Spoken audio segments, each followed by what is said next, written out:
নমস্কাৰ প্ৰিয় শ্ৰোতা দৰ্শক, পুনৰ এটি নতুন ভিডিঅ'লৈ সকলোকে স্বাগতম জনাইছোঁ। ভিডিঅ'টোৰ কথাখিনি শেষলৈকে শুনাৰ পিছত যদি ভিডিঅ'টো ভাল লাগে লাইক কৰিব আৰু চেনেলটো ছাবস্ক্ৰাইব কৰি ল'বলৈ অনুৰোধ জনালোঁ। এতিয়া আহকচোন বাৰু ভিডিঅ'টোৰ মাজলৈ আগবাঢ়োঁ। জীৱনত যদি বহুদূৰ আগুৱাই যাবলৈ বিচাৰিছে তেনেহ'লে পিছলৈ কেতিয়াও ঘূৰি নাচাব। যদি জিকিবলৈ বিচাৰিছে তেনেহ'লে কেতিয়াও হাৰিবলৈ ভয় নকৰিব, কাৰণ যিসকলে হাৰিবলৈ ভয় কৰে তেওঁলোকে কেতিয়াও জিকিব নোৱাৰে। যাৰ মনত অলেখ আশা আৰু হেঁপাহ থাকে তেওঁলোকে কেতিয়াও হাৰ নামানে, আৰু যাৰ মনত আশা আৰু হেঁপাহ নাই তেওঁলোকে কেতিয়াও জিকিব নোৱাৰে।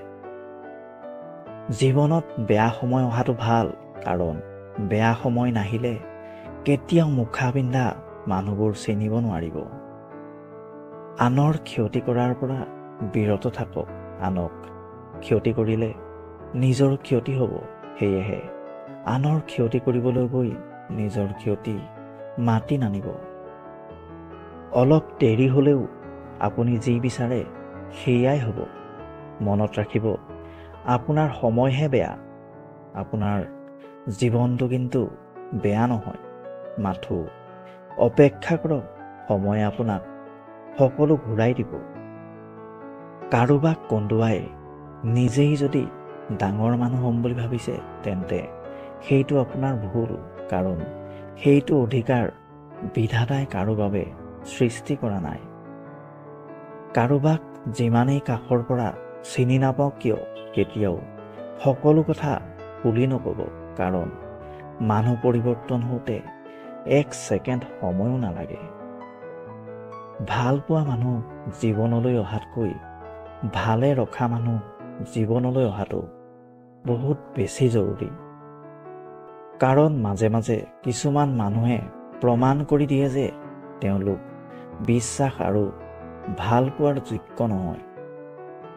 নিজকে কষ্ট দি কেতিয়াও ভাল পোৱা দেখুৱাব পৰা নাযায়, কাৰণ যিয়ে আপোনাৰ চকু পানীৰ মূল্য নুবুজে তেওঁলোকে আপোনাৰ কষ্টৰ মূল্য কেনেকৈ বুজি পাব। আপোনাক ভাল পোৱা ব্যক্তিজনক কেতিয়াও কষ্ট নিদিব।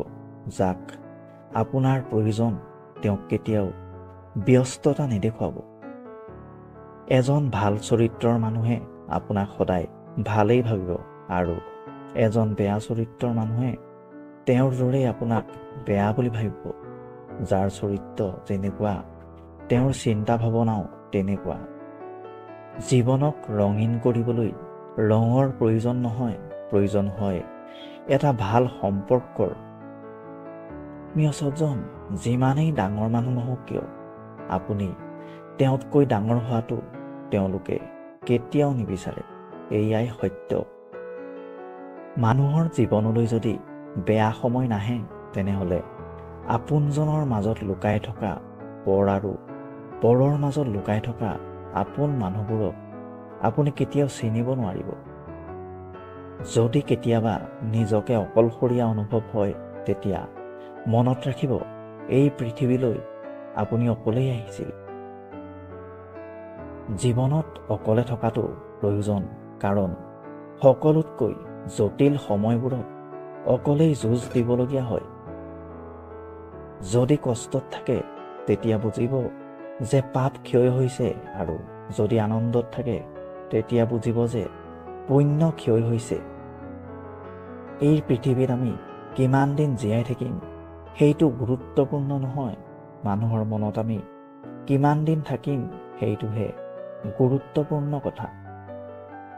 জীৱনত পৰিস্থিতি যিকোনো সময়ত পৰিৱৰ্তন হ'ব পাৰে, সেইবাবে কাকো কষ্ট নিদিব।